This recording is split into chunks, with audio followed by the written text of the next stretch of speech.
baromètre du développement durable est un outil de dialogue territorial. Créé par le réseau Cohérence, il a pour vocation à faire échanger entre eux les élus, les habitants et les associations d'un territoire pour engager celui-ci dans la transition. En s'appuyant sur un questionnaire, ils vont pouvoir aborder les questions d'économie, les questions sociales, environnementales, mais aussi celles de démocratie. Et ils vont pouvoir ensemble situer le territoire, ce qui est fait et bien fait sur ce territoire, pour ensuite prendre des engagements et se mettre en co-responsabilité pour le devenir du territoire. Concrètement, il s'agit d'organiser une réunion publique avec l'aide d'un animateur pour que les habitants, les élus et les associations du territoire répondent au questionnaire pour ensuite prendre des engagements. Les résultats sont ensuite mis en ligne sur le site baromètre-du-développement-durable.org. Vous allez découvrir maintenant la réponse en réunion publique du territoire de Quimperlé-Communauté avec ses élus, ses habitants, ses associations qui sont rencontrés pour échanger et situer le territoire pour l'engager dans une transition citoyenne. Question 30. La collectivité mesure-t-elle le bien vivre ensemble sur son territoire?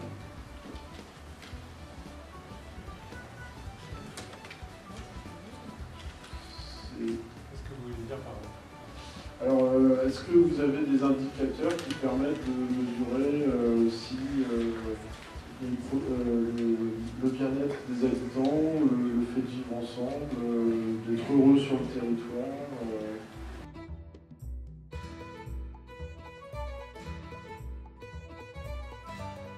Dans le cadre de la révision de l'agenda 21 et la préparation du PCET, du plan climat-énergie territorial, nous avions à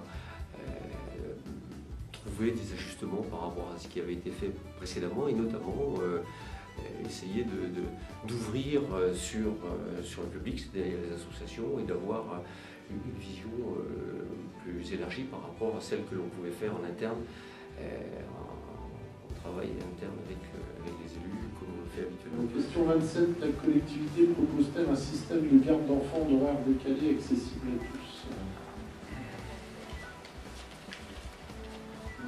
C'est non. Okay.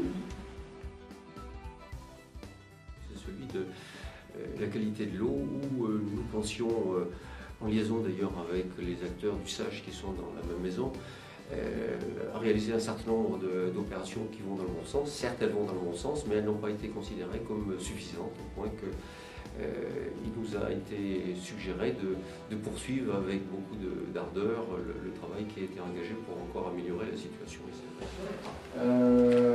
Question 29. La collectivité propose-t-elle un service de colocation, cohabitation entre personnes âgées et jeunes? Un club de jeu, par exemple. C'est bon.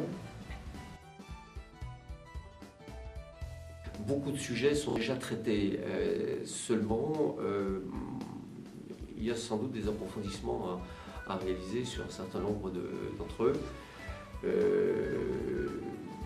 Celui de l'énergie, pour être le plus précis, a fait l'objet de suggestions en matière de développement des énergies renouvelables. Question 28. La collectivité accueille-t-elle un bureau d'information jeunesse, BIJ ou équivalent? Je pense qu'il y a matière à réfléchir sur la programmation des actions. L'action mériterait d'être conduite au travers de l'établissement de repères, d'indicateurs de suivi qui sont sans doute insuffisants dans le contexte actuel. Évidemment, on ne peut que recommander l'application de ce baromètre à d'autres collectivités, parce que c'est une espèce d'autocritique que l'on se fait. Le miroir que l'on a de la part de la société civile est important. L'apport de la séance publique a été net par rapport à ce que l'on aurait pu faire si on avait travaillé seulement avec les comités de pilotage.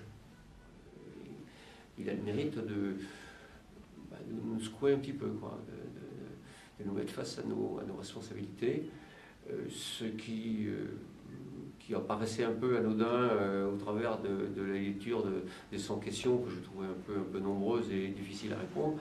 Il pose vraiment de vraies questions.